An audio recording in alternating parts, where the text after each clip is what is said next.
Welcome to Three Count Commentaries. Let's talk about AEW Dynamite from August the 10th, 2022. But before that, let's talk about a couple of things Tony Khan had going on this week, because there's literally so much. So Tony Khan addressed locker room unhappiness. Now, this is a two-part. This is going to be the Tony Khan part and the Dustin Rhodes part. Let's do the Tony Khan part first. Tony Khan did an interview. I forget who he did the interview with. Doesn't matter. Not really. Where he said, quote, let's see. I'm trying to find the exact quote that I want to start. So there's a lot of really good camaraderie and momentum. I can't get everybody on the show. It is challenging in some ways when you have 3 hours of television. I get that. If you're looking at a competitor that has 7 hours of television, the people in that company are twice as likely to be on TV if you look at it that way. It's very competitive for spots. But it also means people have to get to the most to maximize the time they do get. Whatever it is, whether it's on TV or streaming. And I do think it's our TV show and participation we've had from fans. And why we all feel so good this year is it's great to be back on the road this year after doing the shows in lockdown and a sometimes empty stadium. Overall, I think the vibe is positive, and we're all really excited. It's a big time of year for AEW with All Out coming up. One of the biggest events on the calendar, and we approach one of our biggest TV events of the year coming up, New York, for Grand Slam. So all he really does is promote stuff. Tony Khan doesn't really answer any questions. So when it comes to this kind of thing, all he said was, well, it's tough to get everybody on the show. We don't have enough time. That's essentially what he said. A lot of this stuff, if you looked at it, is absolute gibberish. I don't see how people let him get away with this. He basically filibusters the whole conversation. Like, this question was about guys like Miro and guys like Andrade liking tweets where they criticize, where people criticized AEW not utilizing them. This is like when FTR, responded to Dave Meltzer. And, Dax Harwood of FTR basically told Dave Meltzer to F off and get the other side of the story when it comes to that Young Bucks situation, how they were supposed to get those tag team titles from the Young Bucks. There's some dissension going on in AEW. And instead of addressing that, he essentially just says, well, we don't have a lot of TV time if you compare it to WWE. But we're not comparing it to WWE, Tony. You have the same amount of time right now that you had last year, okay, when you hired almost all of these guys. Rampage was in existence when you had almost all of these guys. And you continue to sign and continue to bring in talent. You continue to bring in ringers, people who don't really work there, people who are on one-night contracts, instead of utilizing the talent that you do have. It is poor talent management. It's the exact same thing that WWE had going on. They just had too many people. Now, I love Jim Cornette's little nuance when he said, you have a lot of bodies, you don't have a lot of talent. Because I think that best describes both WWE and AEW currently, and Impact, and a lot of other companies. You've got guys who can take bumps, but how much talent do you really have? When you look at up and down the AEW roster, there are some talented guys. They are not given a lot of time. Most of the time they aren't. So when you talk about, hey, we have too much talent, it's like, do you really? Or do you have just a lot of bodies that you choose to feature and choose to put on TV? And your talented guys, well, you cycle those in and out. You're not really sure how to utilize those talented guys that you do have.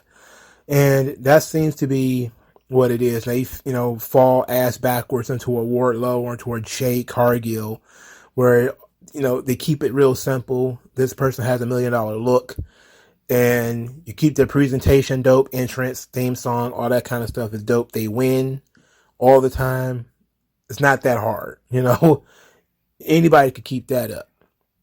But when you start having to add some type of complexity, how to book somebody after they lose a big feud, how to book somebody, when they're not, the focal point right now, that stuff becomes very difficult. How to strike when the iron is hot. AEW has done a good job, at least once or twice, of fucking up, guys when they were at their height. And, an opportunity was arriving. Hook was one where it seemed like everybody was really behind him. Ricky Starks was another one. It seemed like people were really behind him. And then you cooled him off. And you're kind of like, okay, why? Well, because we can't push him to a title right now. It's like, okay, well, you need to make a personal feud. He needs to be able to, if he's hot right now and people want to cheer him, okay, that's fine. Let's do a personal feud. Let's do something where he has his own slice of the show. They drag their feet on it, and then they try to go back to it later, and they still get pretty good reactions, but never the same reaction that they used to get. And I just think that it's kind of BS that he was blaming, well, we don't have enough time. It's like, yeah, you do. Your matches run too long.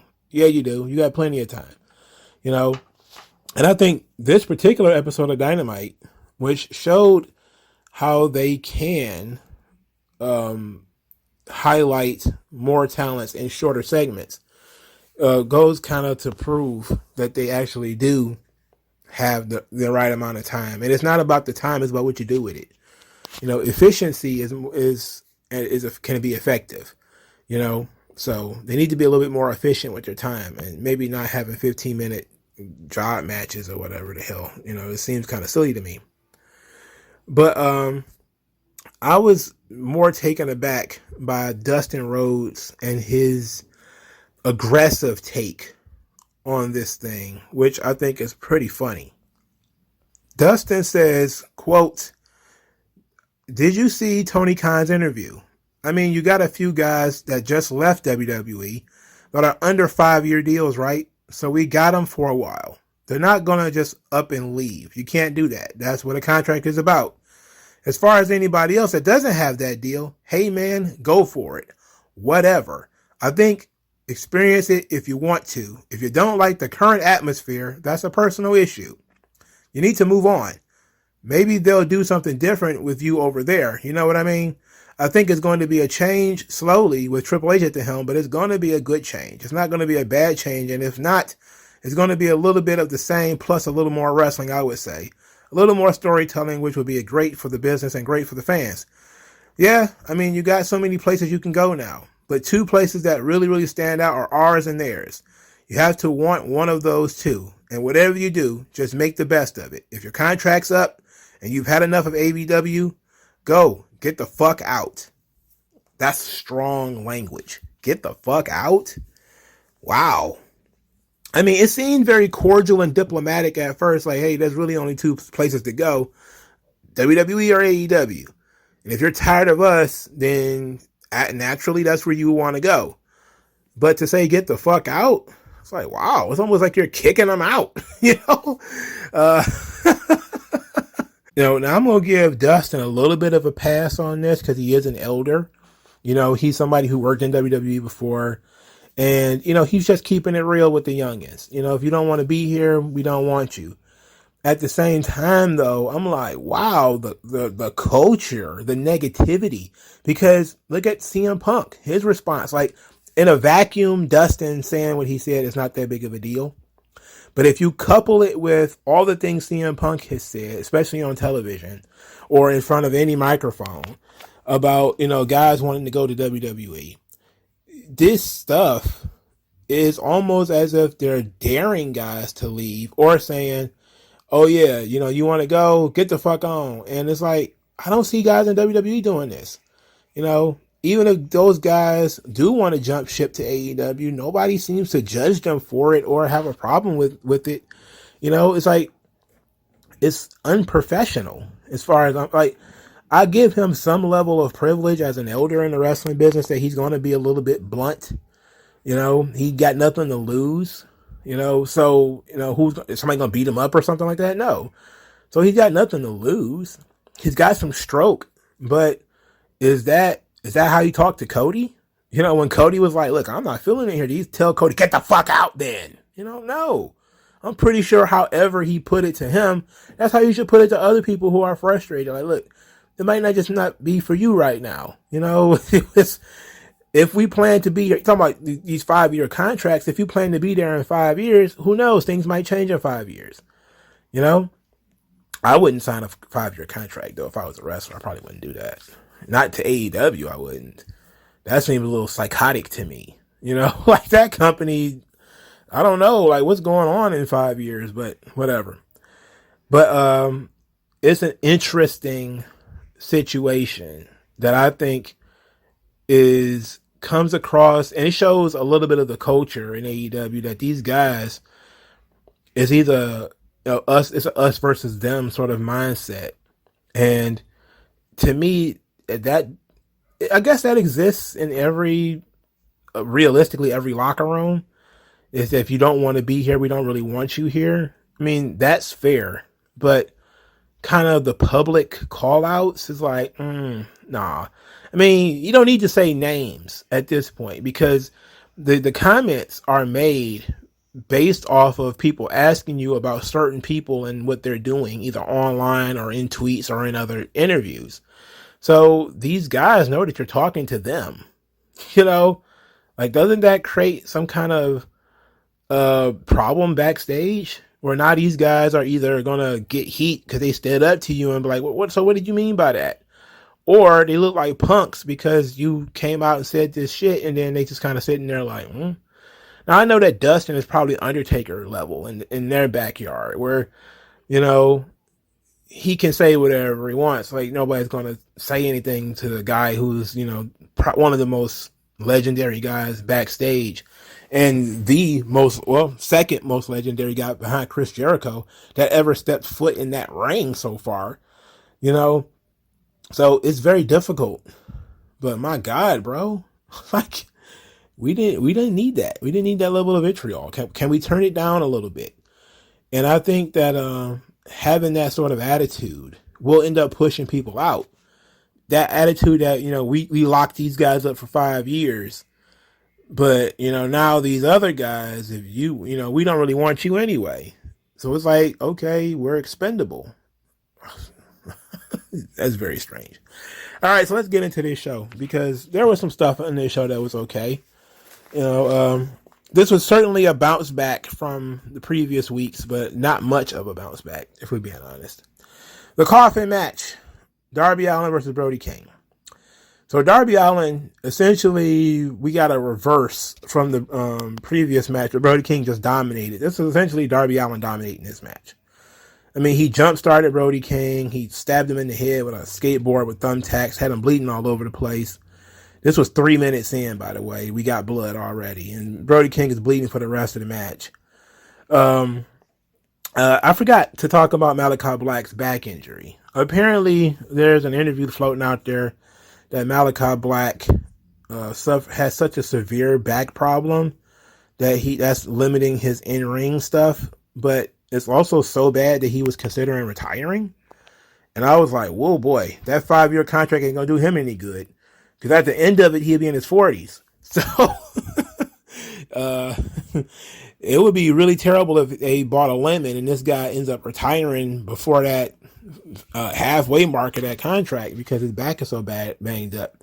But it also says a lot that he's been on this roster all this time and he's never been anywhere near a championship or a main event feud or anything.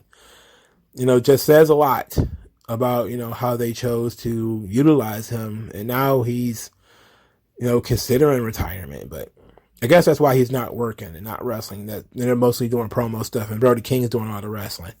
All right, sure. Let's back to the match. All right, the lights go out and the House of Black appear. I forgot that Buddy Murphy was even still there. I forgot he even still worked there. And basically they jumped Darby Allin. Of course, it was all about where's Sting. The crowd was chanting for Sting. Sting was inside the casket. He pops up with a bat. He hits all the guys with the bat. And then he throws the bat to Malachi Black, who picks it up, teases that he's going to hit Sting with it, then drops it and walks away. He kind of saunters away, too. Like, there's no urgency at all in this thing. He's just kind of like on a leisurely stroll out of the ring, and Sting follows him. And Sting and Malachi Black are now trying to have their face-off on top of the ramp while Brody King is still bleeding and huffing outside the ring. And Julia Hart's there, too. She's still present. She's not really doing much of anything. Buddy Murphy got hit with a bat, so he's down. So Darby Allin ends up getting a chain later in the match. He's got a chain. He starts to strangle Brody King with this chain over the top rope, and his body straightens up. It's like a cartoon. And then he bounces off the ring apron, off the floor, into the ring, and the casket closes on its own. It was like something out of a goddamn Looney Tunes cartoon. And without closing the door himself, Darby Allin wins the match. I'm not going to lie, I didn't hate this. I hated the finish because the finish was so cartoonish. Like, it literally looked like Wile E. Coyote fell inside of a casket and then it closed. Like, I was like, okay, sure, whatever. I'm not a fan, but I thought the match itself was fine though. Not mad at Darby. I just feel like he's been distracted a lot. Brody King losing to Darby Allin in a coffin match. I kind of figured it was going to happen. I think Darby Allin's been, beating up guys twice his size for so long now that it's kind of redundant to continue to complain about it. It just is what it is at this point. You either love it or you don't love it. And I'm kind of thumbs in the middle because I really don't care about Brody King at all anyway. All right, so Jon Moxley cuts a promo. He says that there's a FTW belt, so why don't we call this interim title the FYI belt? I don't know I guess fuck your interim belt. I think that's what he was trying to say. So he talked about the title being forged in Cincinnati in the Pickney neighborhoods where he grew up.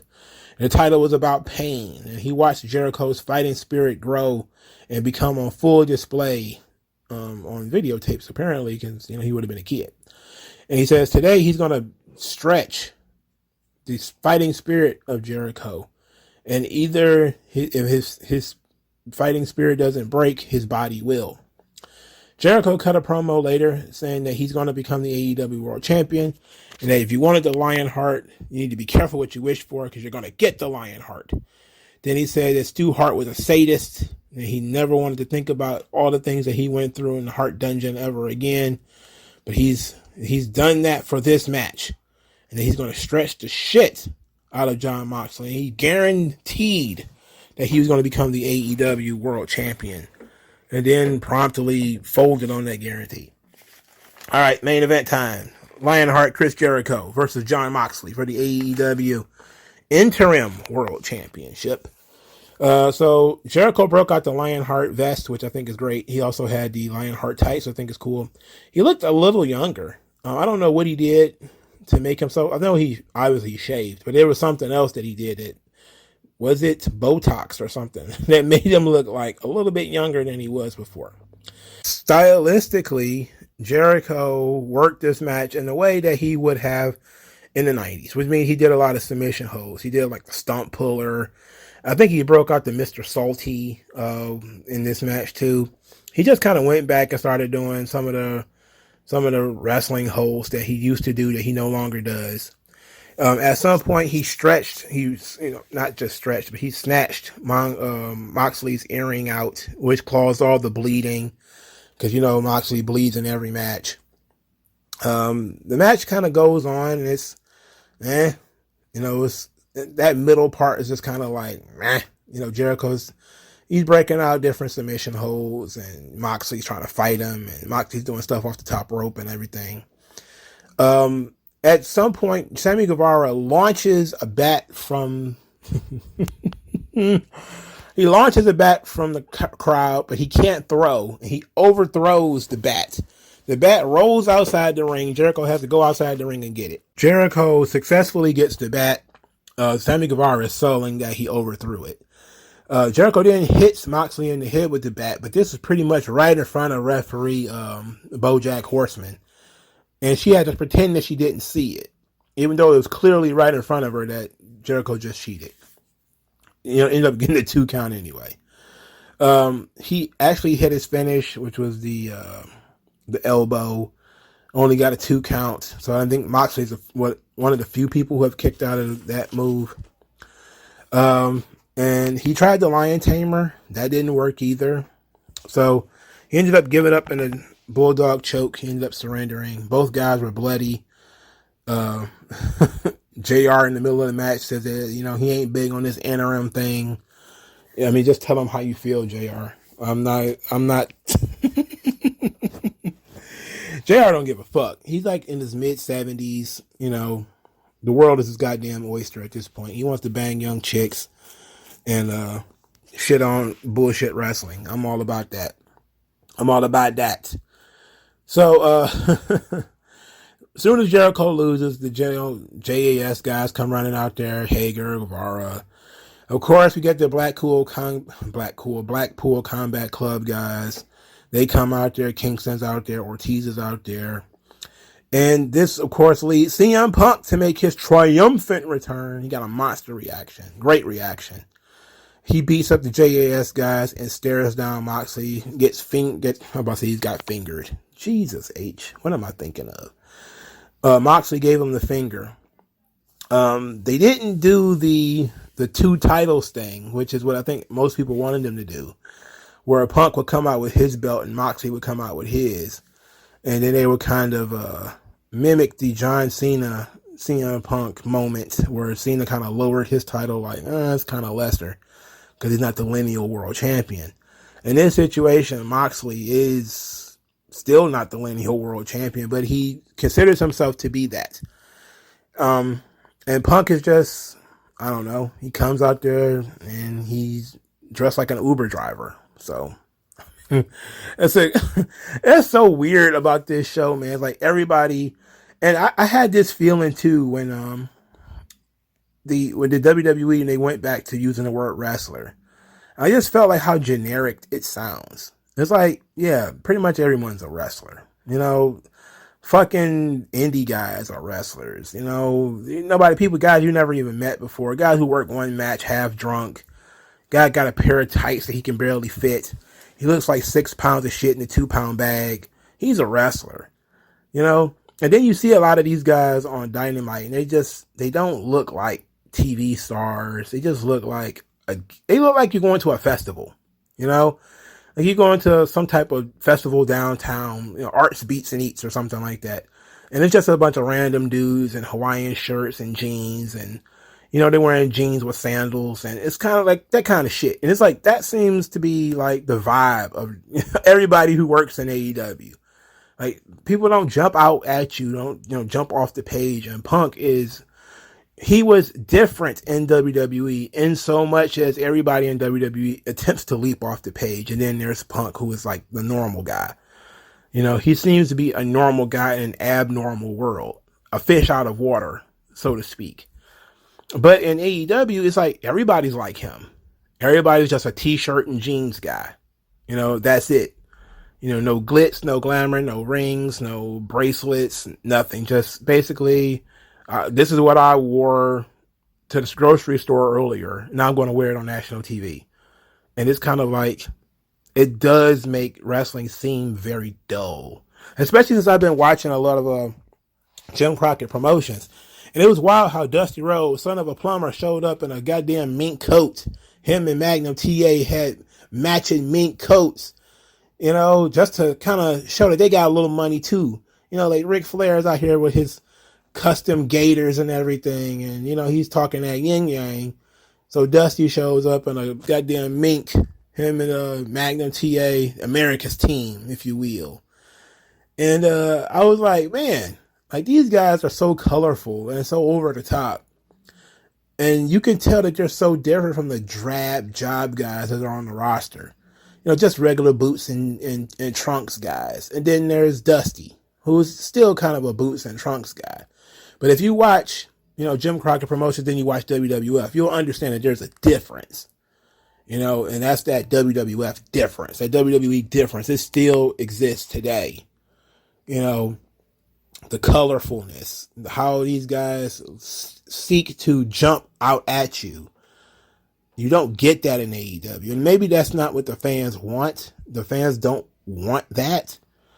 They want you to be like a Cheeto eating, soda pop drinking, giant pretzel chewing, blubber butt like them. That's what they want.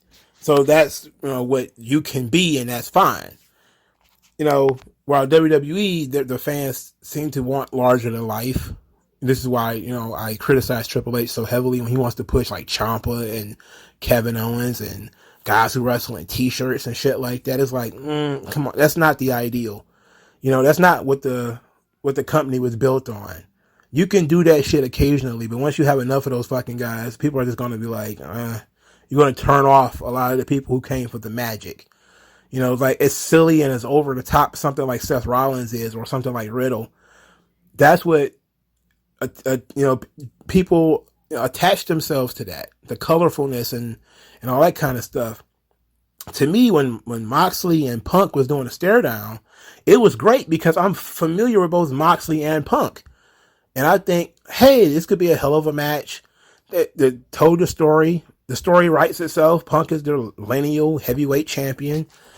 Moxley considers himself to be the interim, he's the real world's champion anyway.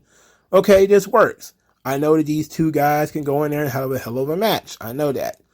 But if I was just a person and I did not know who either one of these guys were, I look at it and say that the guy who tiled my roof is about to fight my Uber driver in a match for a big shiny belt. And I wouldn't get it. I legitimately wouldn't get it. I wouldn't understand what the big deal is. Because neither one of them jumps out at you as being like star, superstar. You want to pay $60 to see these two guys fight. That's even in boxing, even in UFC, it's all the same thing. When they have these stare downs, somebody like you need a Money Mayweather. You need somebody there who's going to grab somebody's attention, who looks like a star, who talks like a star, who has people's attention, who folks are listening to. And I know that these two guys can get that over time, but they tried to do the stare down like this was fucking Hogan and Rock, and I was just kind of looking like, okay, it's got a good reaction, the right reaction, that's the reaction that you want. At the same time, though, I'm like, neither one of these guys kind of jump off at, I'm always thinking about ways to expand AEW's audience. This seems like red meat for that audience, period. It's more AEW, playing to that audience. And that's just kind of how it is. And considering they're so similar in so much as their mentality towards wrestling, I obviously, Punk is not about to do barbed wire matches. And I don't think that's his lane. But you got two indie guys who were strangely either a little bit awkward when they were in WWE. They didn't really fit in. They were regular guys. And they're in there with like giants like Brock Lesnar and dead men and guys who shoot fire and people with guitars and all kinds of crazy shit. But again, now they're in their own element and pretty much everybody that they wrestle looks like them, doesn't stand out. Jericho, of course, is different because Jericho had already had, going on what he had going on. But pretty much everyone else, like when you even look at Danielson, he was coming out there in a white t-shirt and jeans every week. It was like, wow, how plain, and you have to really know who these guys are because they're not going to capture your imagination. But I still think that they did a great job. I think they could have did a better job. I'm not going to criticize them for not doing as good a job as they could, as much as I can criticize the boys for not going out of their way to come across as bigger stars. They need to come across as bigger stars. Moxley's going to bleed in a match with everybody, whether it's Roosh or Yuta or Takashita or whatever. Then his blood is meaningless. He just bleeds against everybody. And it's not like it's Ric Flair, where sometimes Ric Flair would blade and it wouldn't even be on TV. This is something where everybody sees this shit every single week, every single match is Moxley bleeding. So how can we buy into, like, I know that we're supposed to believe and supposed to buy into Moxley is fighting every fight to the last minute. He's damn near dying every time he defends the title. And that's a good storyline to have. That's, of course, headcanon. That's not something he said. That's headcanon. That's something I come up with on my own. And then I say it, and then people give me 100 likes for it because is something that they can agree with, but it's not something that's, said on TV or even by commentary. Like they need to do something to make these guys jump off the page and make people want to see them. This is a big match for them. This is one of the biggest matches they could possibly do. In terms of crossover success, people who are fans of them from WWE definitely will be tuning in, definitely want to see this. It could have been built up better, but they love to do the surprise. That's the thing with AEW. They like the surprise. They're addicted to the surprise factor. But ultimately, I think it worked out fine. Match 2, Tornado Tag Andrade and Rush, La Facción Ingobernables versus the Lucha Brothers. I like all four of these guys, but this match was an absolute spot fest. At least it was Tornado Tag, so he wasn't looking for tags. I'm a big fan of Andrade. Look at me. And Rush, big fan of both of those guys, man. I like both of them more than I like the Lucha Brothers, and I don't mind the Lucha Brothers. It seems like every time Phoenix jumps off anything, like one of his ankles is about to shatter in 1,000 pieces. I don't know how many times I looked at Phoenix fall awkwardly on his legs, and I was thinking, yeah, he probably fucked his ankles up. His ankle's probably broken right here. And so I'm surprised every time he gets up.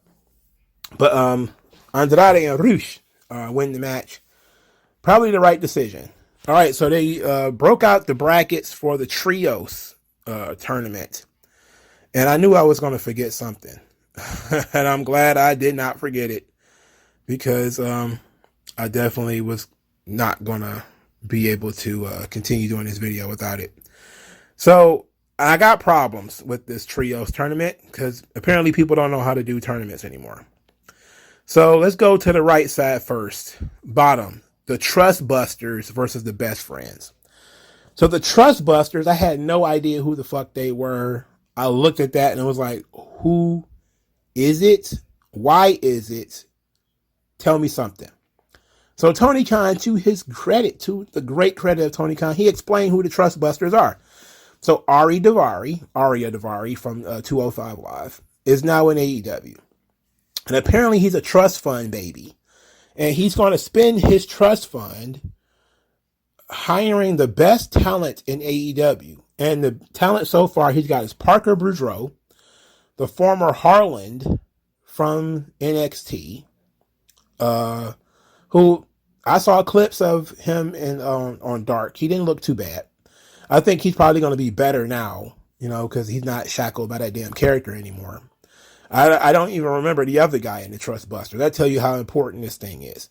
But at least it's Aria Daivari. He has a character. He's a rich guy. He was rich in 205 Live too. So it's a continuance of that character that he's a rich Arab. And he's spending his money on the best talent. Of course, this is not the best talent. This is the lowest level talent. They're on Dark. For Christ's sake. If you... This is like if the $1 Million Man was going around hiring T.L. Hopper and the Dirty White Boy, Freddie Joe Floyd. Could you imagine the $1 Million Man talking about how he's going to recruit the best talent in WWF, and it's Duke the Dumpster Droese and Doink? Come on. Come on. But at least it's a character, it's a gimmick, it's a storyline, all right? And his team will be wrestling the Best Friends. It's like, wow, I wonder who's going to win that one. Orange Cassidy. They did a little thing with Orange Cassidy where Aria Daivari tried to hire Orange Cassidy, and Orange Cassidy said no. Problem with this is they just did that angle with Starks and the Factory. Like, they literally just did it where QT Marshall tried to bring Starks into the Factory and he said no. And now they have to have a match because you rejected us. Nobody rejects us. It's like Tony Khan doesn't have that many good ideas. Another rich guy. That's like the 5th or 6th rich guy. AEW ain't been around that long. They have like $5 or $6 million man gimmicks already. Andrade El Idolo was a $1 Million Man gimmick. Matt Hardy was a $1 Million Man gimmick. Leo Rush was a $1 Million Man gimmick. Now Aria Daivari, this is 4 $1 Million Man gimmicks. Just rich guys who are trying to hire and fire people just because they can. I guess technically, was Dan Lambert, does he really count? I don't know. Are we counting Dan Lambert or not? Because if Dan Lambert counts, that's 5.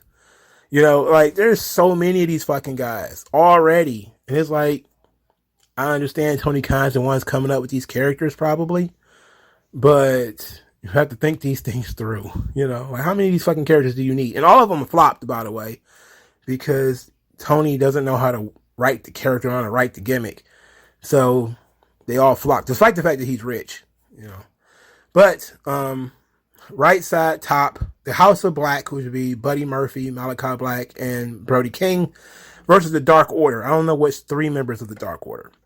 Now, they did something with the Dark Order today on this episode where the Young Bucks humbled themselves, went over to Adam Page and apologized. So Matt Jackson of the Young Bucks said that they're not proud of their behavior towards Hangman Page recently, but their favorite part of their career was building up all the travel and the miles and everything they did to create AEW. And he's not sure if it was the money or the fame or the TV exposure that got to them, but they've changed and said that they apologize. Then he said that he was proud of Hangman Page of becoming the world champion. He wished he would have said it at the time, but he doesn't know why he didn't. And he says that, hey, you bring out the good in us. We want you to be our trios partner. So Hangman Page says that he wished that they had essentially asked him sooner. That he wished they had apologized sooner because the Dark Order never turned their backs on him. They've been with him through thick and thin. They've been his best friends. He's going to be in their corner. He won't join their team, but he feels like this is their opportunity to finally do something for themselves. And he wants to be on their side. And so he can't be partners with the Young Bucks. And you know what? I'm going to surprise a lot of people by saying I actually like that response. I love that response, actually. Because the Young Bucks have been very fickle. They've been shitheads. They have talked shit about Hangman Page. They have dogged him out. And he can forgive them without joining them. He can forgive them without, signing up with them. And him standing by the Dark Order and saying, you know what, these are my guys, man. They've never achieved anything. This is their opportunity to really break through and do something. I want to be there to support them. You know what? I think that's actually good babyface shit. You know, despite the fact that I don't like these guys, this was good. I'm going to give them some credit for this. Unfortunately, I hate the Dark Order. And I don't care what members of the Dark Order is going to be. They're going to lose. And so I'm guessing it's going to be Uno, Reynolds, and Silver. They're the only ones left, aren't they? So, okay, whatever. So, but that also takes us to Andrade El Idolo. Look at me. Dragon Lee and Rush, La Facción Ingobernables. They won't call them that for some reason. Versus the Young Bucks and a question mark opponent. Which almost everybody believes is going to be Kenny Omega. Fine. If it's Kenny Omega, right decision. And bringing back Kenny Omega as a babyface, okay, cool. Having them beat Andrade, Dragon Lee, and Rush, bullshit. All right? That's bullshit. These guys are very fucking good, and they should be able to go forward in the tournament, at least to the second round. You know, to me, it seems like the right side has it so easy because the Trust Busters are absolutely useless. And so are the Best Friends, and so are the Dark Order. Like, they're absolutely fucking awful. All 3 of these groups. House of Black hasn't been looking very strong, but at least they've been looking stronger than these other 3 groups. On the left side, you've got, the Elite, who are, let's be honest, even if I were not a hater of them, they've been booked very strong. Andrade, El Idolo, Dragon Lee, and Rush, they haven't really been booked strong at all. Rush just lost to Moxley. Now, they did win a tag team match tonight. But, again, it was their first tag team match in forever. It was the first time anybody had ever seen them team up. So they're not like, you know them as a partnership if you follow AAA or if you know the history of these guys. If you don't know the history of them, you don't You don't understand the significance of this, and you don't understand what's going on. This is legitimately La Facción Ingobernables. This is the real Los Ingobernables. You know, whatever they've been doing in Japan is bullshit compared to what Andrade and Rush and all those guys. Those are the guys who founded the faction. You know, so, which also makes it very weird that the Elite want to beat them. You should want to fight them in the finals or something like that. You know, the old Bullet Club versus Los Ingobernables thing, but whatever. You know, it is what it is. But top left, you got the Death Triangle, which of course is Pac and the Lucha Brothers, versus Will Ospreay and Aussie Open. Like, come the fuck on. Come on. Oh, God, come on. Now, I guess it's a tough match because of Will Ospreay, and you don't really want to beat Will Ospreay. They're going to, because what Aussie Open, who the fuck are they? I know they're members of his I was about to say cabinet, of his group. What do they call the Ugly Empire, the Welsh Empire? Like, I don't know what the fuck they're called. United Empire, that's what they're called. Okay, I'm sorry. Damn, I didn't mean to offend, but they suck. You know, Aussie Open sucks. Will Ospreay's just there to, you know, draw the interest of the indie marks. So the tournament is kind of strong. I'm not gonna lie, I say it's weak. You know, like I said, that right side is pretty weak because you had 3 trios teams that are essentially garbage. But you do have Death Triangle, Los Ingobernables, the Elites, and House of Black in this tournament. So that's good, at least. So I fully expect the Elite to win to become the tag team trios champions. And I think it'll be helpful for both Malachi Black and Kenny Omega, who both are coming off injuries. They don't have to do so much of the work. But it sucks for Andrade.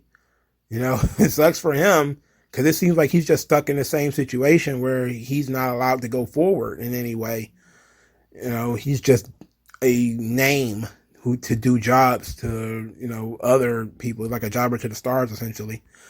But it is what it is. But I fully expect it to be Kenny Omega, and people are going to be very excited about that. And maybe they should be, because Kenny Omega's been gone for like 300 days. It's not like he's been gone for 2 weeks. He's been gone for a long time. All right, let's get back to this show. Luchasaurus defeated Anthony Henry.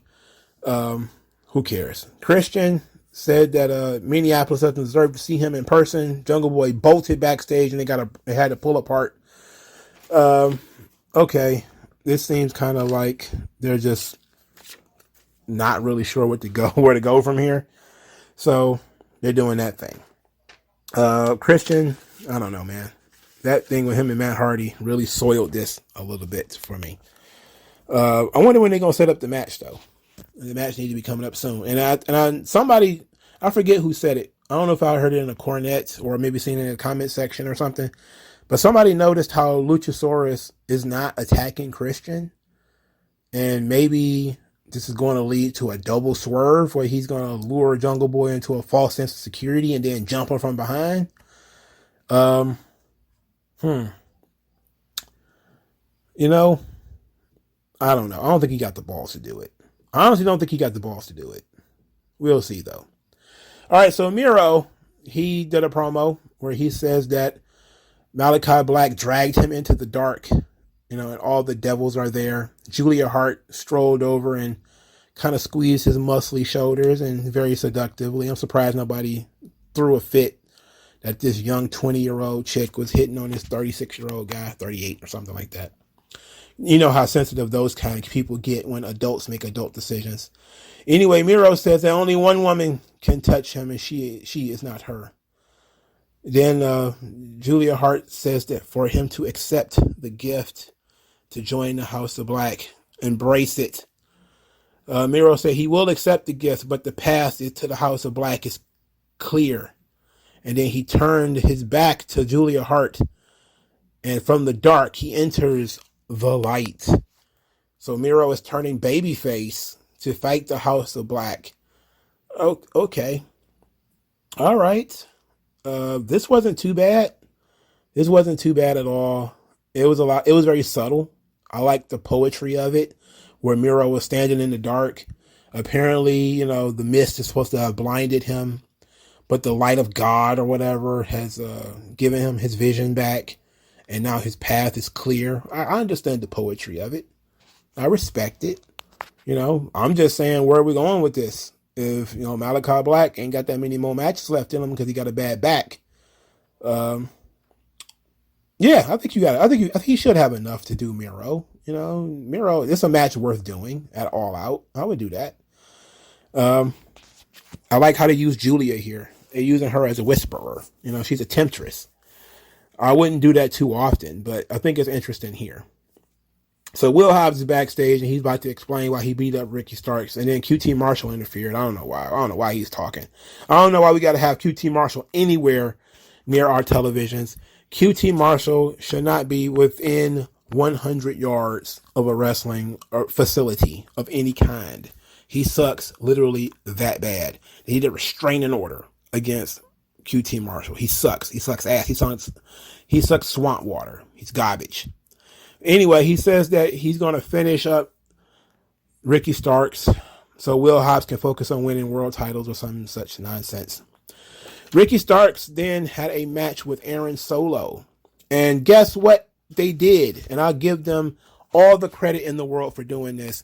They did a video package showing us the history of Ricky Starks and Aaron Solo. Now, in this instance, you don't even have to care.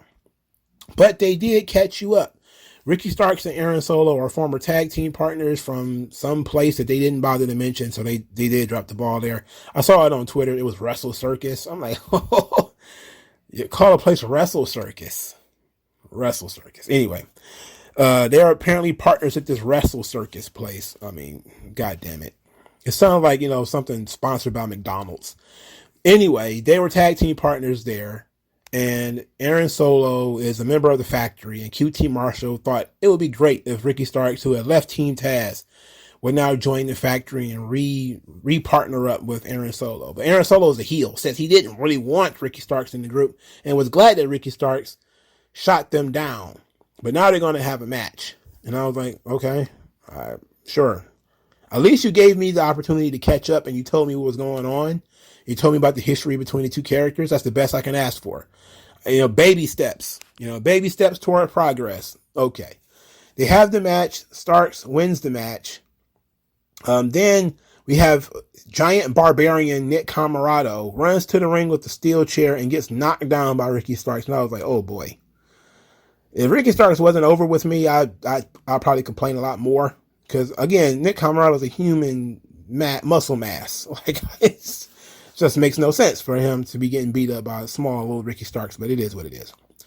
So Ricky Starks gets overwhelmed by the Factory because there's too many of them. But he ends up saving himself and then escapes into the crowd.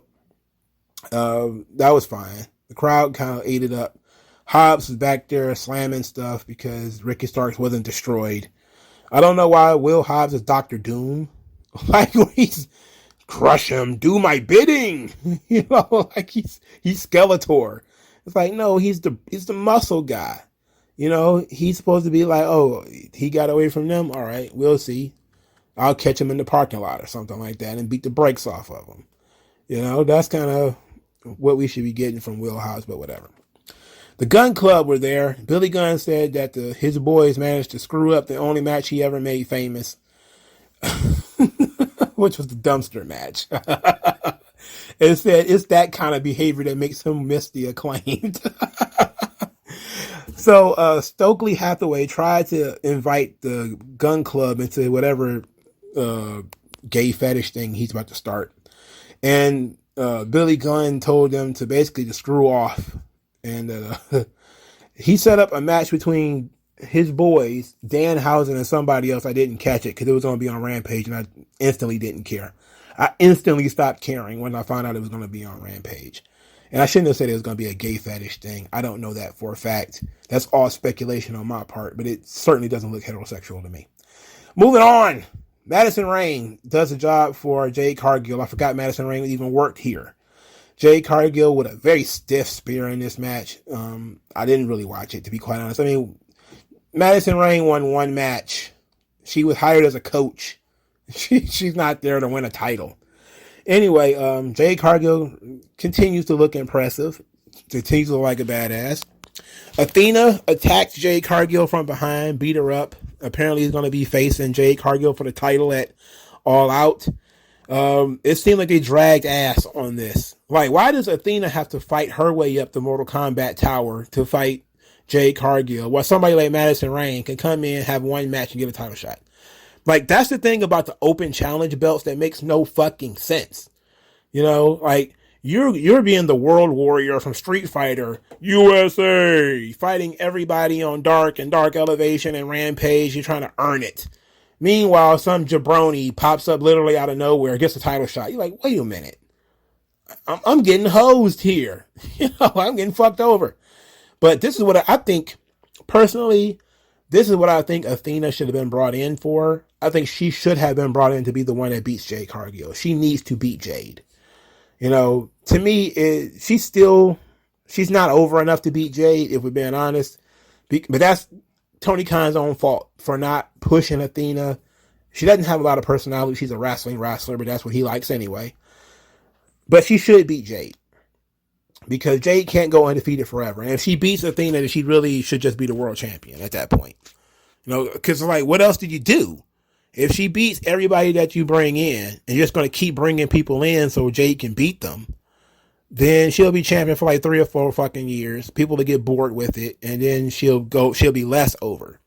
I think that if she loses, we now have to add a different element to Jade's character, to how she overcomes losing. And losing to somebody like Athena, who has more experience, who the crowd naturally likes, because, you know, they see her as being a victim or a martyr of WWE or whatever. She can't go back, you know. So I think, and if I were booking it, that's what I would do, is I probably wouldn't have had, you know, or I would have had a reason why Athena couldn't answer the open challenge. You know, maybe it's part of her contract that she can't challenge for a title for 3 and 4 months or whatever. And put the belt on her. You know, I just think that would be the best way to cost Jade the belt for Athena to overcome. But I personally would have had her actually get over by this point.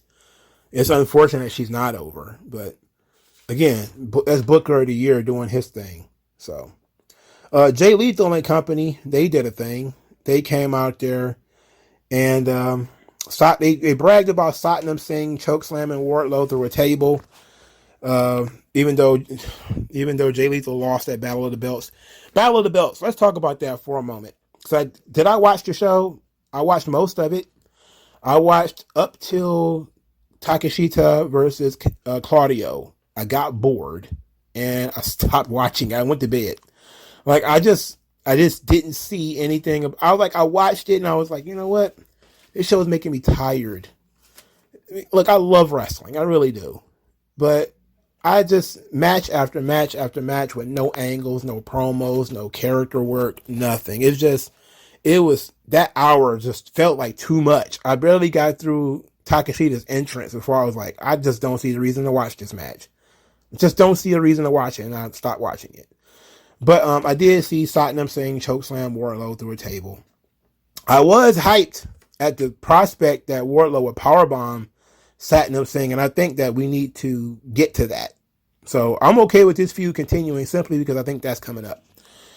Anyway, they was bragging about chokeslamming Wardlow through a table. They said they weren't done with them. They were just sending him a message.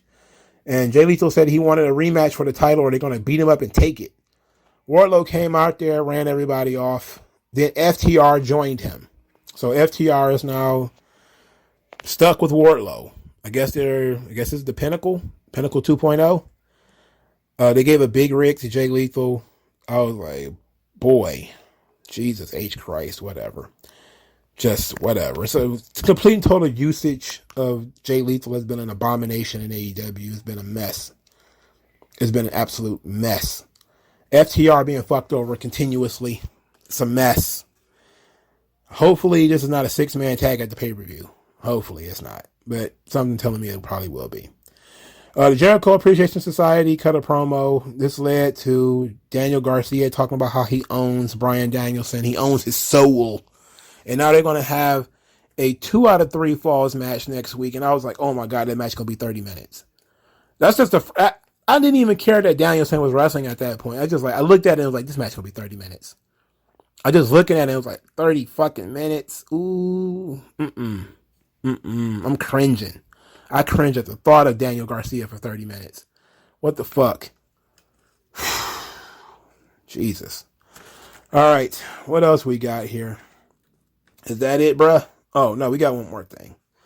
Thunderstorm. So apparently Chris Statlander is injured again, which seems to be a regular occurrence in AEW. She and Phoenix are like the most injured people on planet Earth when it comes to AEW. They just have such bad luck.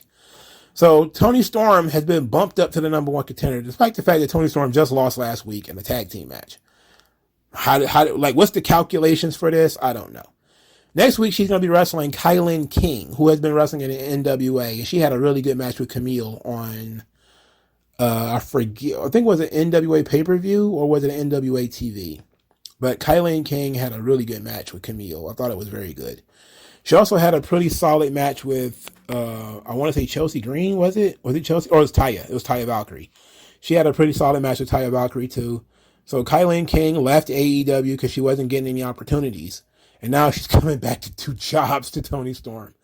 So we got this storyline where Thunder Rosa is being challenged by her tag team partner and best friend Toni Storm for the AEW World Title and or Women's World Title. And Toni reminds Thunder Rosa that this is her main goal, is to be the world champion.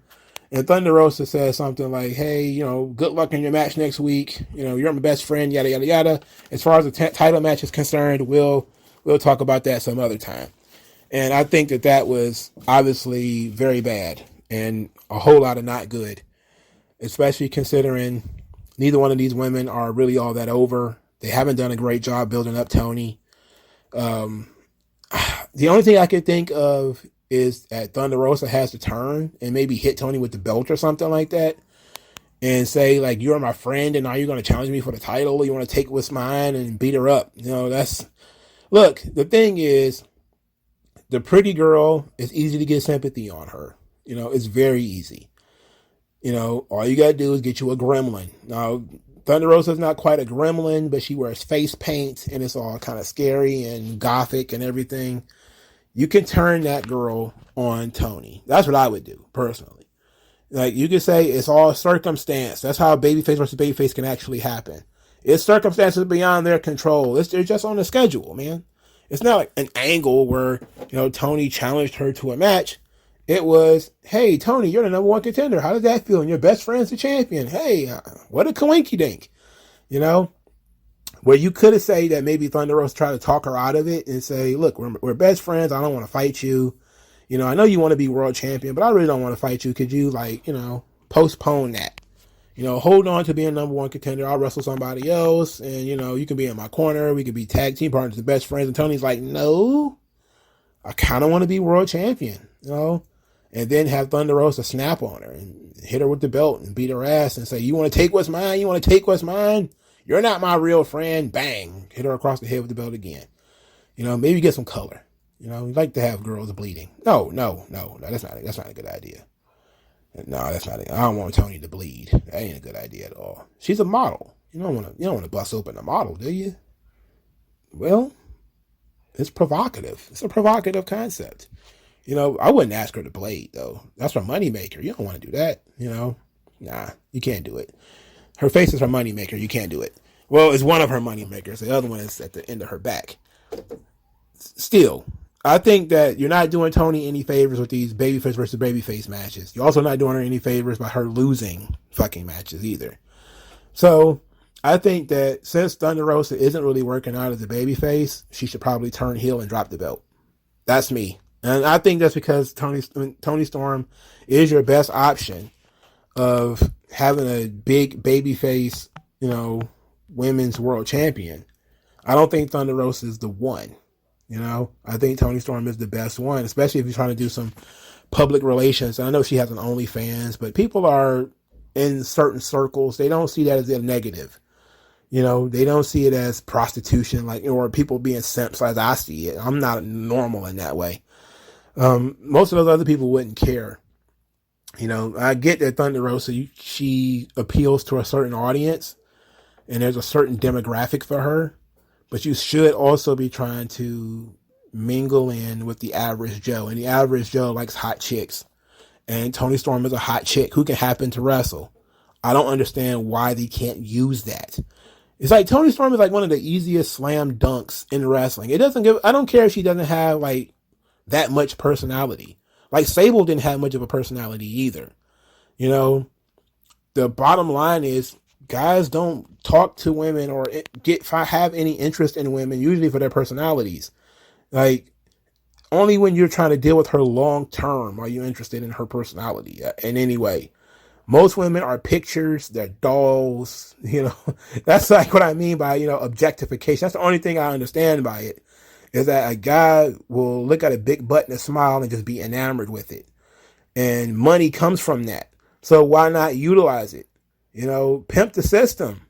There's people who will feel sympathy for Toni Storm as you put her up against these ugly monsters and, them trying to destroy her model good looks and everything. I don't see why you wouldn't do it. I mean, you need some heat for this feud.